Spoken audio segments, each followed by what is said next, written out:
तो अभी हम देखेंगे कि किस तरीके से जो पाइथन है वो वेरिएबल को हैंडल करता है। तो पहली चीज तो वेरिएबल के बारे में ये आती है कि आपको कोई भी वेरिएबल को आपको यहाँ पे डिक्लेयर नहीं करना है। प्लस जैसे कि मैंने यहाँ पे एक वेरिएबल बनाया है, वेरिएबल ए इक्वल टू 15। तो जो कोई अदर लैंग्वेज जो होती है वो वेरिएबल को ट्रीट करती है एज ए स्टोरेज बॉक्स, जो क्या करती है कि आपकी जो मेमोरी में उस वेरिएबल को अलोक असाइन करेगी और उस वेरिएबल पे कुछ वैल्यू डाल देगी। तो जो आपकी वैल्यू है वो आपकी मेमोरी में जाके स्टोर हो जाती है। जो आपका वेरिएबल है it's not an address but it's a memory block. लेकिन पाइथन में क्या होता है कि पाइथन जो है वेरिएबल को एज अ टैग बिहेव करती है, और जो आपकी वैल्यू है उसको आपके मेमोरी में स्टोर करेगी। तो फॉर एग्जांपल अगर मैंने दिया एक वेरिएबल ए इक्वल टू 15, तो हमारा एक वेरिएबल एक हमारा जो स्टोरेज है उसमें 15 सेट हो गया, और जो हमारा ए जो है वो क्या करेगा, टैग करेगा उस वैल्यू को। सिमिलरली अगर मैं एक दूसरा वेरिएबल लेता हूँ बी, तो एक और स्टोरेज है वो क्रिएट होगी, और जो आपका डेटा है वेरिएबल में जो बी है उसको क्या करेगा, उसकी तरफ एड्रेस करेगा कि जो बी का एड्रेस है वो इस वैल्यू को रिप्रेजेंट करता है। लेकिन सिमिलरली अगर मैं करूं कि बी इक्वल टू ए, तो इस केस में क्या होगा कि आप ये देखेंगे कि यहाँ पे पाइथन ने दो वेरिएबल नहीं क्रिएट किए हैं, मीन्स दो स्टोरेज बॉक्स नहीं क्रिएट किए हैं जैसा कि अदर लैंग्वेज में होता है। वो लोग क्या करेंगे, वो क्या करेंगे कि अपना दो बॉक्स क्रिएट करेंगे मेमोरी में, one for A one for B, और उन दोनों में 15-15 वैल्यू रहेगी। ओके, लेकिन यहाँ पे ऐसा नहीं है। यहाँ पे पाइथन में क्या होगा, जो 15 है वो स्टोर है आपकी मेमोरी में, और जो आपका एड्रेस है ए और बी का वो पॉइंट आउट होगा टूवर्ड दैट वैल्यू ऑफ 15। तो यहाँ पे आपका जो मेमोरी सेविंग है वो काफी ज्यादा हो जाता है।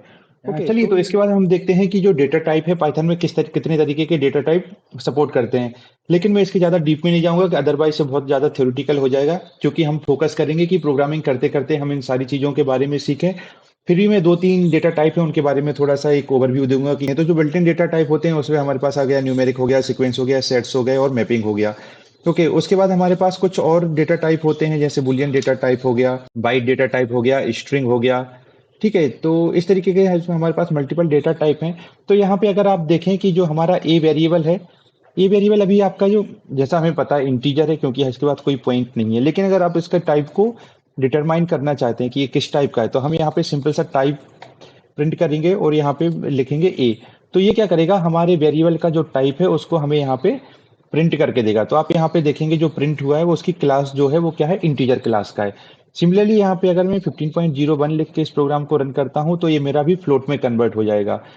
अगर मैं चाहता हूँ कि जो इसकी मेरी फ्लोट वैल्यू है वो इंटीजर में कन्वर्ट हो जाए, मुझे कुछ नहीं करना, मैं यहाँ पे इंट लिखूंगा। इंट के बाद आप यहाँ पे ए लिखिए, और आप यहाँ पे अगर क्लास, फर्स्ट एक काम करते हैं, दोनों को प्रिंट कर लेते हैं। यहाँ पे मैं लिखूंगा टाइप ऑफ बी। तो आप यहाँ पे देखेंगे दोनों का जो टाइप है वो हमें प्रिंट होके मिलेगा। तो जो आपका ए है उसका टाइप फ्लोट है, अगेन आपका जो दूसरा है उसका जो टाइप है वो है क्या है आपका, सॉरी, फर्स्ट का फ्लोट है, सेकंड का इंटीजर है। सिमिलरली हम स्ट्रिंग के साथ भी वर्क कर सकते हैं। तो स्ट्रिंग के लिए हम एक वेरिएबल ले लेते हैं, एस वेरिएबल में लेता हूँ। स्ट्रिंग में आप अपना यहाँ पे नाम लिख सकते हैं, जैसे मैं यहाँ पे एटीआई अभ्यास ट्रेनिंग इंस्टीट्यूट लिखता हूँ। तो ये जो हमारा वेरिएबल है ये क्या करेगा, प्रिंट करने के बाद आपका जो डिस्प्ले करेगा वो एस को अगर हम डिस्प्ले करते हैं तो वो उसको जो एटीआई को डिस्प्ले करेगा। सिमिलरली अगर आप इसका आप टाइप देखना चाहते हैं तो आप यहाँ पे टाइप टाइप कीजिए, और यहाँ पे आप अपने वेरिएबल का नेम अगर टाइप करेंगे तो आप यहाँ से इसका टाइप जो है उसको चेक कर सकते हैं, जिसकी क्लास क्या है, यहाँ पे स्ट्रिंग है। तो इस तरीके से जो है हमारा वर्क करता है। अब हम स्ट्रिंग से फ्लोट में कन्वर्ट कर सकते हैं। तो वो सारे कन्वर्जन धीरे धीरे जब हम करेंगे तो हमें मिलते जाएंगे, क्योंकि एक बार में सारी चीजें याद करना मुझे नहीं लगता ठीक है।